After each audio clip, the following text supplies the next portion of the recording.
This is Dr. T. Jani Shubha, Associate Professor, Department of Chemistry. I welcome you all to my today's video lecture.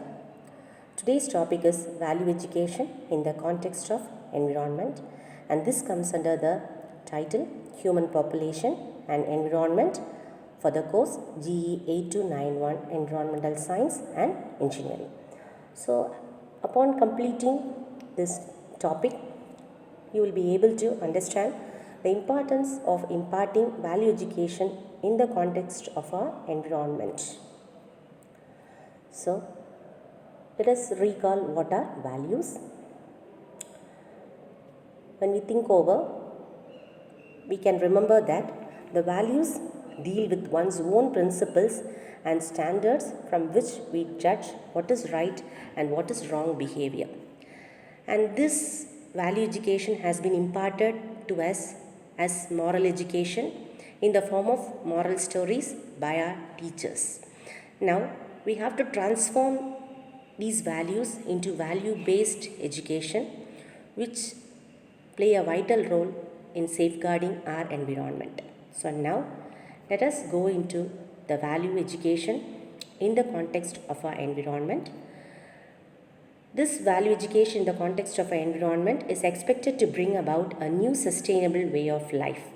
For this, education both through formal and non-formal processes will address understanding environmental values, valuing nature and cultures, social justice, human heritage, equitable use of resources, managing common property resources, and appreciating the cause of ecological degradation.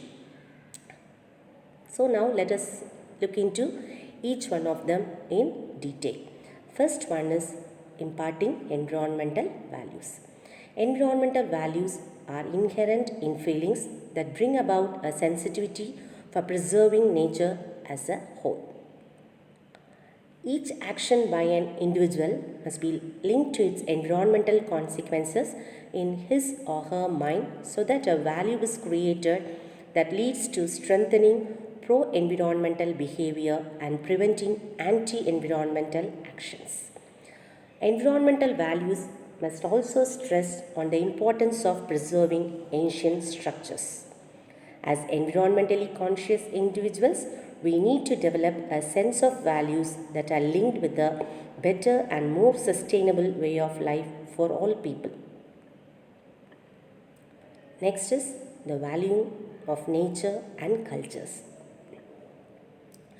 The most fundamental environmental sentiment is to value nature herself. Appreciating her magnificence and treasuring life itself leads to positive feelings that are a manifestation of pro-environmental consciousness.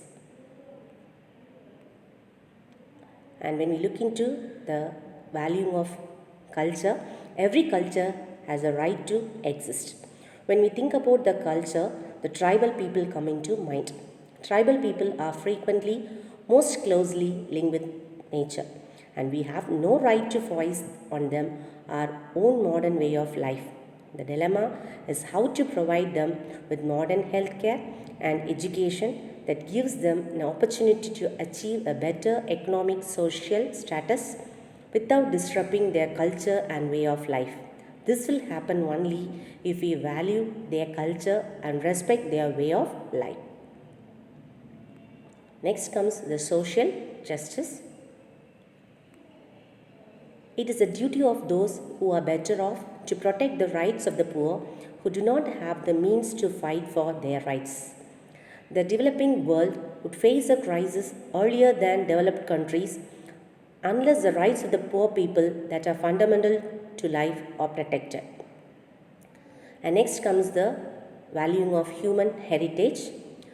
The earth herself is a heritage left to us by our ancestors for not only our own use but for the generations to come. As environmentally conscious individuals, we need to lobby for the protection of the wilderness and our glorious architectural heritage. Next comes the equitable use of resources. An unfair distribution of wealth and resources based on the world that is essentially only for the rich will bring about a disaster of unprecedented proportions. Equitable use of resources is now seen as an essential aspect of human well being and must become a shared point of view among all socially and environmentally conscious individuals. Next, the values based on ecological degradation. In many situations, valuable ecological assets are turned into serious environmental problems. This is because we as a society do not strongly resist forces that bring about ecological degradation. These consist of sectors of society that use a get rich quick approachment to development.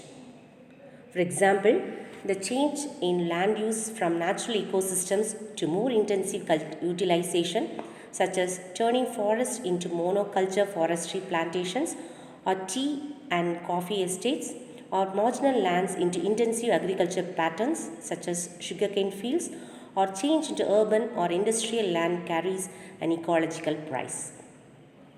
So, how can we conclude? So, values are to be infused in environmental education so that it will be more effective. The incorporation of human values, social, cultural values, ethical values, global values, and spiritual values can go a long way in attaining the goals of sustainable development and environmental conservation. There will be a total transformation of our mindset, our attitudes, and our lifestyle by value-based environmental education. Through formal and informal ways, environmental education needs to be imparted to all sections of the society because everyone needs to understand that environment belongs to all and every individual matters when it comes to conservation and protection of environment. Various stages and methods that can be used for imparting environmental awareness are: environmental education must be imparted to the student right from the childhood stage through formal education. And in India, it is a welcome step by following the directives of the Supreme Court. Environmental studies have been introduced as a subject at all stages, including school and college level. The masses can be educated on environmental issues by mass media through articles, environmental rallies, plantation campaigns, street plays, real eco-disaster stories, and success stories of conservation efforts. The elite section of the society, like planners, decision makers, and leaders, should be given necessary orientation and training through specially organized workshops and training programs. So, thus, you can impart value-based education for imparting environmental awareness to safeguard our environment. So, let me now give you some Anna University questions. What is meant by value education? Explain the role of value education to students for the betterment of their societal life. Explain the importance and methods of imparting value education. And explain how value education plays a key role in shaping children. Hope you all understood the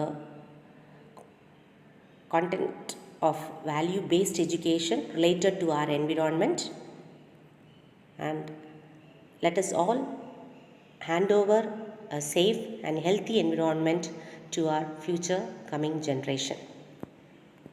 Thanks for watching, and don't forget to like and subscribe.